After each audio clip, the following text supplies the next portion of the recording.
We all had a dream about PRU 13.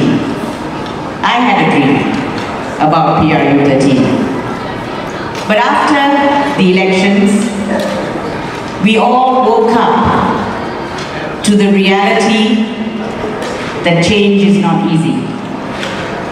That we made progress, but there is a lot more to be done.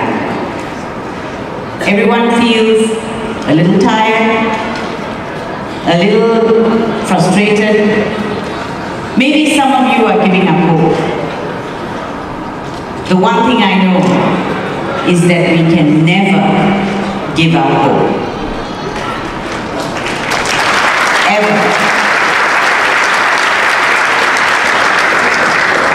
Because we have changed for the better. Malaysians have.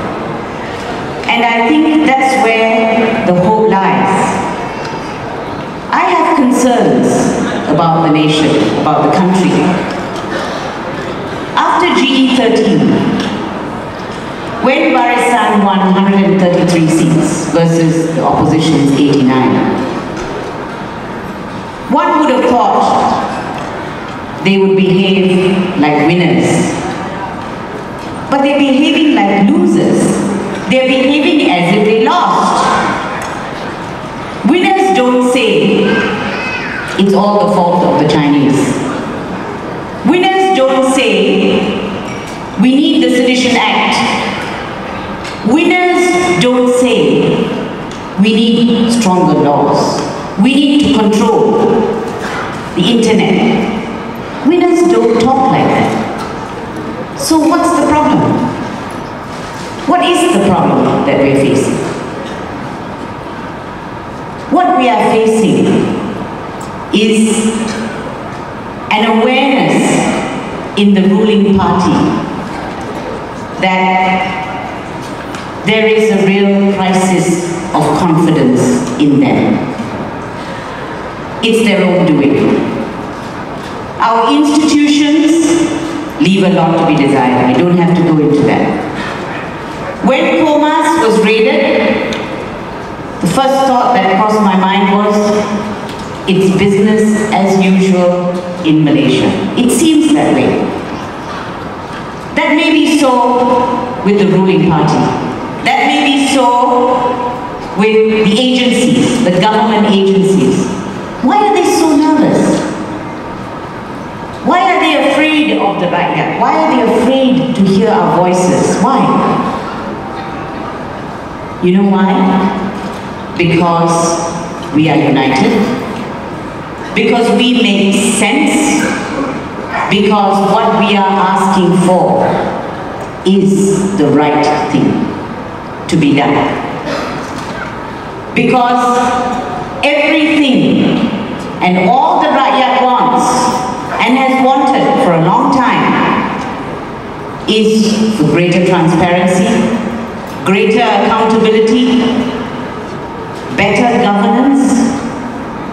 But what do we see? EPF funds being used, sent off to the UK for the Bersih Park.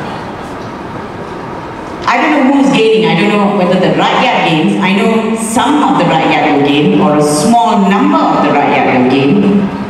But I don't know what the advantage is to us.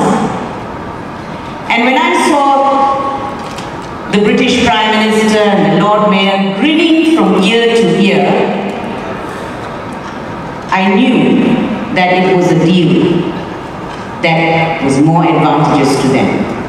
I don't know what the advantages are to us so far. And it's not just that. It's all the other things that are happening. The racism.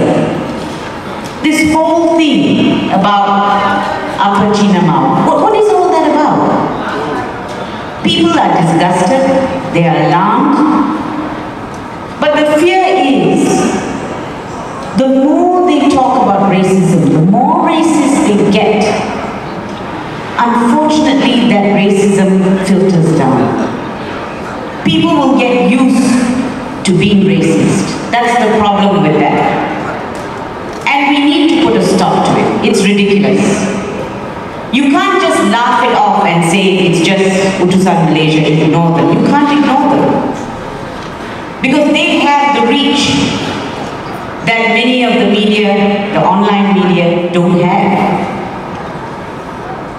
They made a difference in these elections, let me tell you.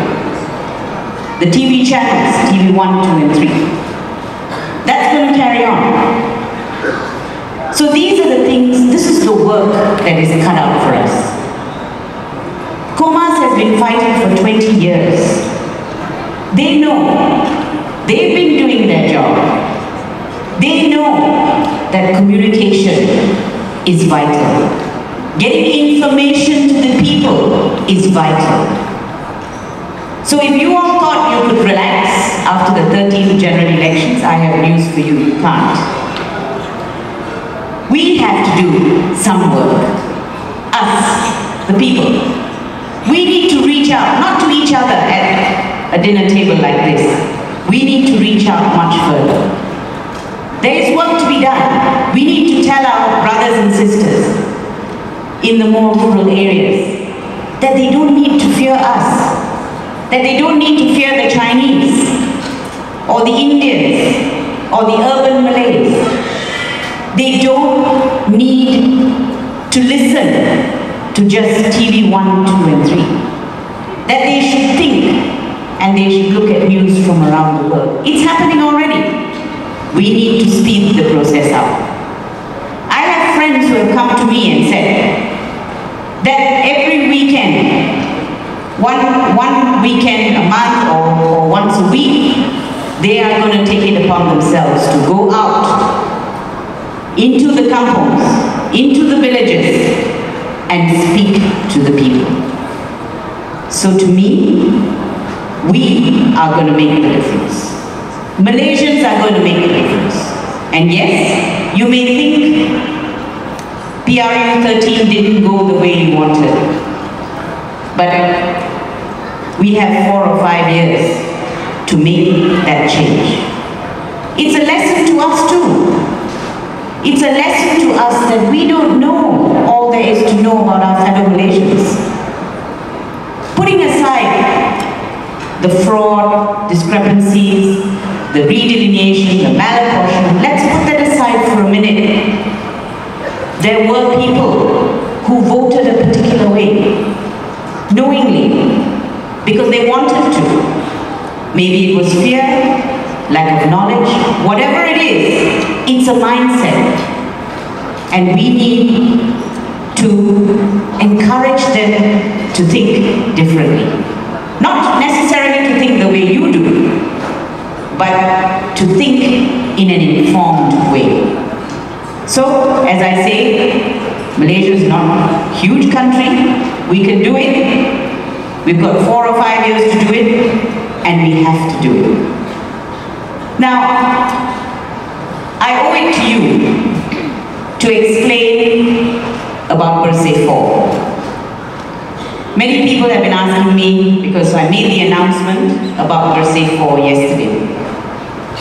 One of the immediate problems for Bersih actually is the Election Commission. It is a real problem, ladies and gentlemen, and I'll tell you why. Because they are in an unholy rush to do the redelineation, and they will do it on the present electoral roll. Do you know what that means? That means for the next minimum 8 years, the redelineation will be done on the present roll, which is not clean. And my prediction is you will then not see much of a difference in the election results. 8 years, ladies and gentlemen, it's not just for the next election, it's for the election after that. It is not something we can tolerate. Are you prepared to accept that? No. We cannot. We cannot. So we have to put our foot down. We have to tell them that until they clean up the electoral roll, they cannot do the redelineation. I don't think the EC has taken taken us very seriously at all. So we need to show them we mean business. If 250,000 is not enough for them to listen to us, it's got to be more. It's got to be more than that. They're going to have to hear us time and again until they actually listen. I raised this with the EC yesterday, EC member at a bar council function. There was no response. I asked the question, are you prepared to stop with the redelineation until the electoral roll is cleaned up? No answer. They're carrying on with it, ladies and gentlemen. They're carrying on with it. They're brazen. This EC doesn't get embarrassed easily. They don't get embarrassed at all. If I were them, I would have stepped down a long time ago. Based purely on the indelible ink, which was an utter fiasco. And of course, one would have thought they learned their lesson. Oh no, they're doing it in Kuala Lumpur again. Now, so we need to tell them. And this quarrel is not with the government. It is with the Election Commission. The power to redelineate and the choice to redelineate is in the hands entirely of the Election Commission. We need to tell them that it's time they started working for us, for the people. Bersih 4 is the people versus SPR. That's what Bersih 4 is about.